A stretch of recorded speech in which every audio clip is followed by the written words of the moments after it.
स्वागत है आप सभी के एग्जामशाला के ऑफिशियल यूट्यूब चैनल पर। मेरा नाम हरेंद्र है और आज का जो वीडियो है वो एसएससी जूनियर इंजीनियर एग्जामिनेशन 2023 का शॉर्ट डिटेल नोटिफिकेशन को हम लोग डिस्कस करने वाले हैं। इसमें हम लोग कुछ बातों का ध्यान रखेंगे और कुछ बातों में परिवर्तन हुआ है उनके बारे में भी यहाँ जानेंगे। चलिए शुरुआत करता हूँ मैं सेशन की। सेशन में सबसे पहले तो ये जानना है कि जूनियर इंजीनियर के लिए टोटल वैकेंसी कितनी आई है। तो आपके सामने दिख रहा होगा आपको कि 1324 वैकेंसी हैं टोटल। जनरल कैटेगरी की 613 है, ईडब्ल्यूएस कैटेगरी की 121 है, ओबीसी की अलग दी हुई है, एसटी की अलग है, एससी की अलग है और टोटल वैकेंसीज का यहाँ सम दिया हुआ है। तो अपनी कैटेगरी के हिसाब से आप देख लेंगे कि कौन सी कैटेगरी में आप आते हैं और किस कैटेगरी के लिए अप्लाई करना है। आगे के डिस्कशन में हम लोग ये भी जानेंगे कुछ इंपॉर्टेंट डेट्स क्या हैं। इंपॉर्टेंट डेट्स का मतलब होगा कि यहाँ पर हम लोग ये समझने वाले हैं कि एप्लीकेशन कब से कब तक फिल कर सकते हैं। तो सबसे पहले तो एप्लीकेशन 26/7 से यानी ऑलरेडी स्टार्ट हो चुका है 11 बजे से, और जो लास्ट करेक्शन डेट के साथ अगर हम लोग समझें तो यहाँ पर लास्ट डेट जो रहेगी वो 16/8 तारीख रहेगी, मतलब 16 आपका अगस्त रहेगा 2023 में। और करेक्टिव डेट मतलब अगर कोई फॉर्म में गलती हो जाती है तो उसको चेंज कर सकते हैं आप 17 से 18 कह सकते हैं अगस्त के बीच में।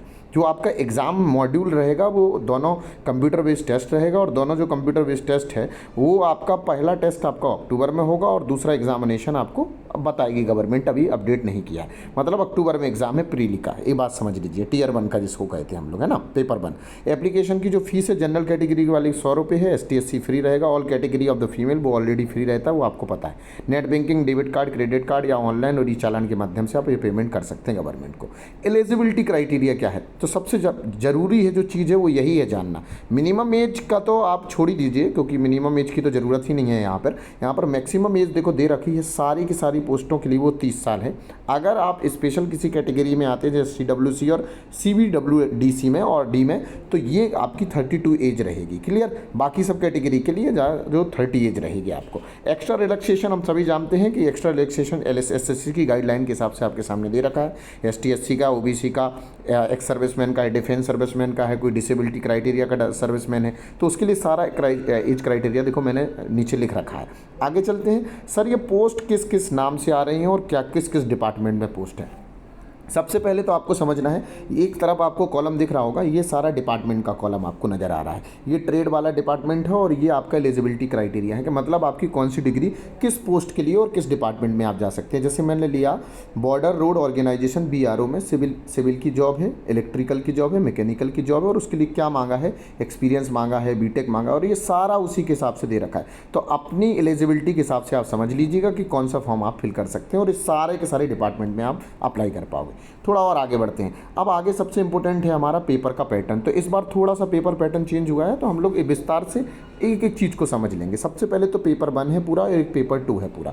तो सबसे पहले ये समझना है कि पेपर 1 क्या है। पेपर 1 में देखो आपको मतलब दोनों ही पेपर कंप्यूटर बेस्ड है, मैंने पहले ही बता रखा है। पर इसमें देखो पहला जो सेक्शन आपको दिख रहा है वो जनरल स्टडी का दिख रहा होगा, जिसमें रीजनिंग भी आएगा, जनरल इंटेलिजेंस भी आता है और जनरल अवेयरनेस भी आता है। खास बात ये बता दूं मैं आपको कि इसमें देखो 2 पार्ट दिख रहे होंगे आपको। पहला पार्ट जो दिख रहा है वो ये वाला पार्ट है और दूसरा ये नीचे वाला पार्ट है। तो जो पहला वाला पार्ट आपको नज़र आ रहा है वो वाले पार्ट में आपको 100 क्वेश्चन मिलेंगे। 50 क्वेश्चन आपको मैथ्स, जनरल इंटेलिजेंस जिसको कहते हैं, और रीजनिंग 50 क्वेश्चन इसके होंगे और 50 क्वेश्चन जनरल अवेयरनेस के। मतलब यहाँ पर हम लोग ये बात समझ सकते हैं कि 100 क्वेश्चन पेपर इसमें पेपर 1 के पहले सेक्शन में रहेंगे, 100 क्वेश्चन पेपर 1 के सेक्शन 2 में रहेंगे। ये सेक्शन 1 है, सेक्शन 2 है।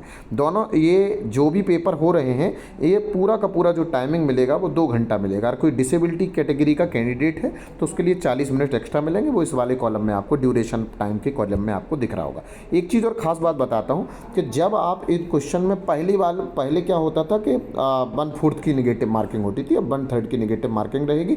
मतलब आप अगर 3 क्वेश्चन गलत कर रहे हैं तो मतलब वो समझ गए होंगे 0.33% की निगेटिव मार्किंग रहेगी।